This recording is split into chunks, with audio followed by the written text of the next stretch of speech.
¿Cómo están? Volvemos esta vez a la última sesión, que es la sesión número 6. Es la clase sobre Dealing with Emotions, pero en esta clase nos vamos a centrar un poco más en el presente perfecto, en la gramática, porque es un poco más pesadita. Entonces, lo primero que vamos a ver es cuándo yo utilizo el presente perfecto.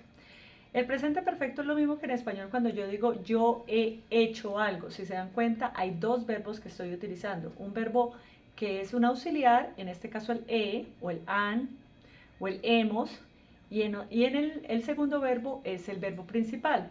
He hecho, han comido, han bailado. Bueno, ahora en inglés vamos a mirar de qué manera lo utilizamos porque hay cuatro formas. ¿Para qué es? Entonces, cuando yo me refiero a una acción que empezó en el pasado, pero tiene continuidad en el presente, ahí es donde utilizo el presente perfecto. Por ejemplo, I have been a teacher for or since, ya voy para allá.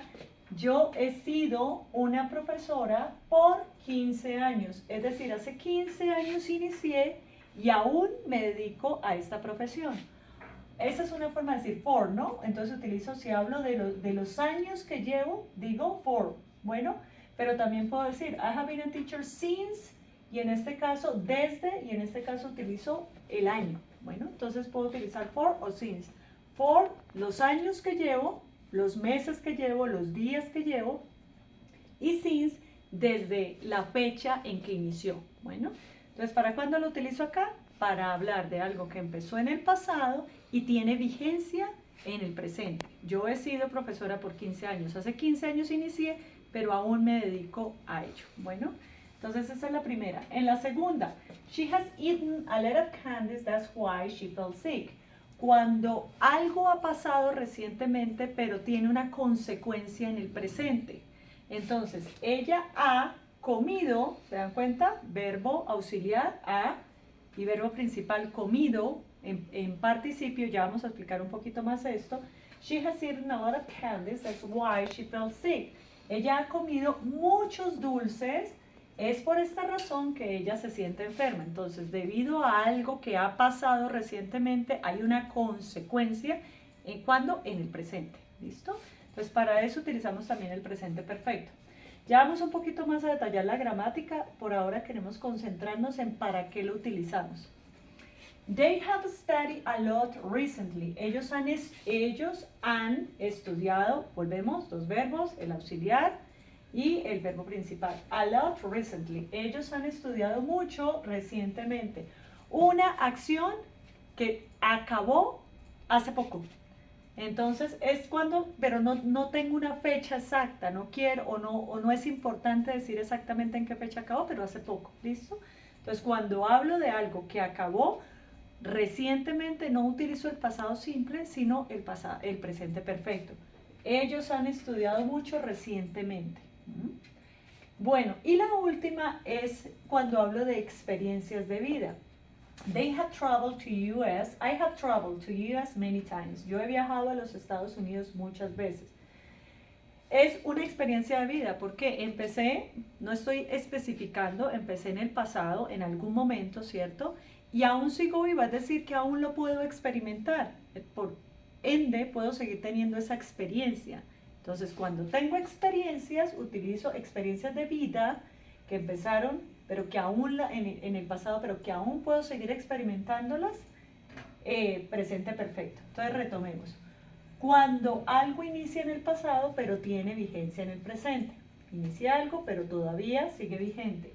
Cuando hay una acción que se hizo hace poco, pero que tiene consecuencias en el presente.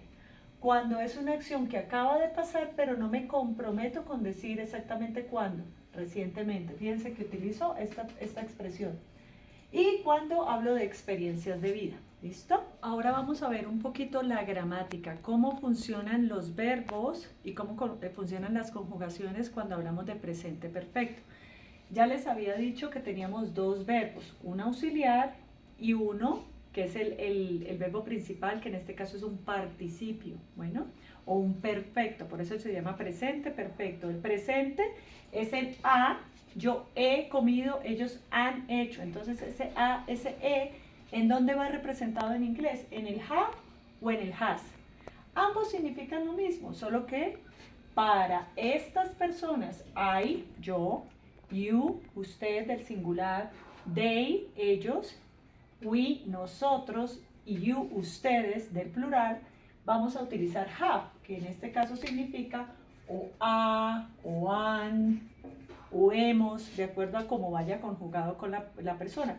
Yo he, ellos han, nosotros hemos. Entonces fíjense que en español cambia, en inglés solamente para estas personas vamos a utilizar el have. Ahora, con las terceras personas que ya les había explicado cuáles eran las terceras personas del singular, que son she, he, it, vamos a utilizar no have, sino has. Entonces, ella ha, él ha, esto ha, ¿ok? Entonces, fíjense que es el verbo haber, solamente que para estas personas utilizamos have y para las terceras utilizamos has. Vamos a ver un ejemplo acá. She has done her homework. Ella ha hecho su tarea. Bueno, ahora con they. Vamos a hacer la misma oración con they. ¿Qué es lo único que cambia? En vez de has, pues ponemos have. ¿Por qué? Porque para estas personas va have. Ellos han hecho su tarea. Bueno, entonces fíjense que los dos significan haber, solamente que dependiendo de la persona, pues va a cambiar a has o a have. Bueno, ahora fíjense que este es el primer verbo. ¿Cuál verbo es? El auxiliar. Acuérdense que dijimos presente, perfecto, dos verbos. Uno en presente, el verbo haber, has o have, y perfecto, perfecto o participio, cualquiera de las dos formas lo van a encontrar. El participio, que es el mismo que en español, yo he comido, ese al oído, comido, bañado, vestido, hecho, si es irregular. Bueno, entonces, lo mismo que en español hay verbos irregulares, en inglés es lo mismo, y ahí es donde viene un poquito la dificultad, porque tenemos que saber cuál es el verbo regular y cuál es el verbo irregular.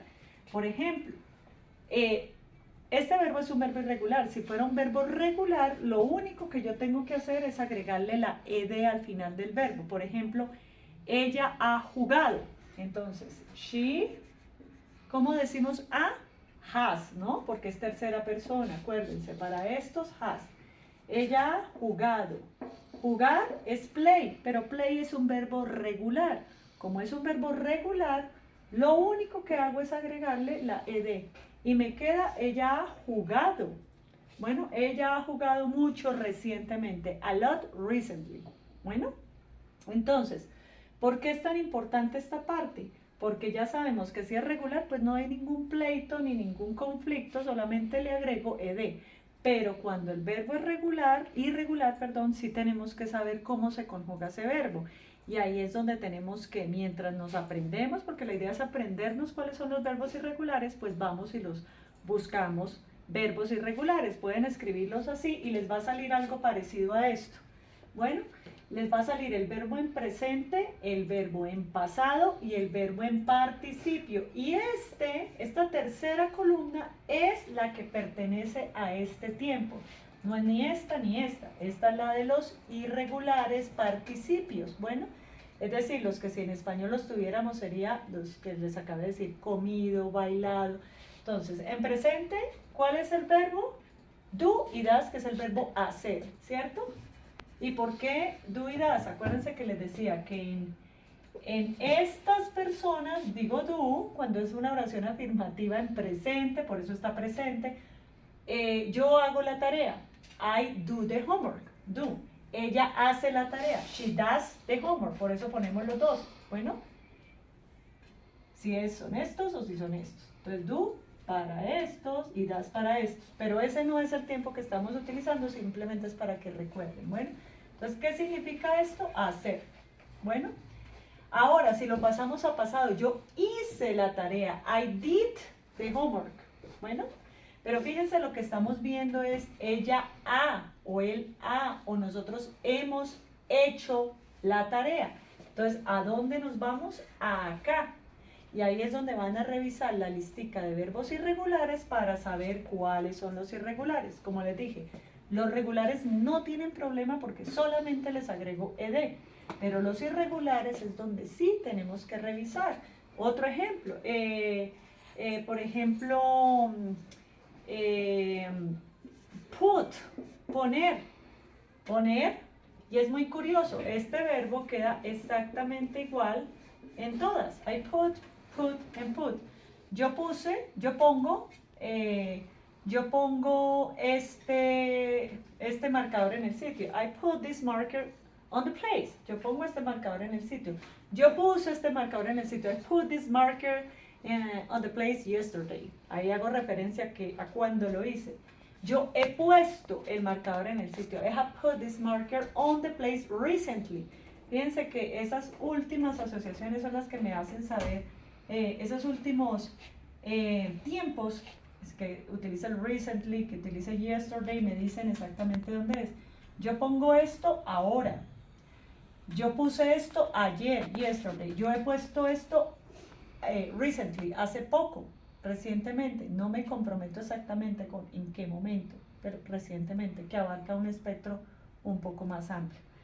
Bueno, entonces teniendo esto en cuenta, esperamos junto con lo que viene ahorita de la plataforma, que les va a salir bastante esto para que tengan más idea, y si hay alguna dificultad o alguna duda, ya saben que anotamos y las resolvemos cuando nos encontremos virtualmente. Bueno, muchas gracias y terminamos la plataforma y terminamos esta última sesión.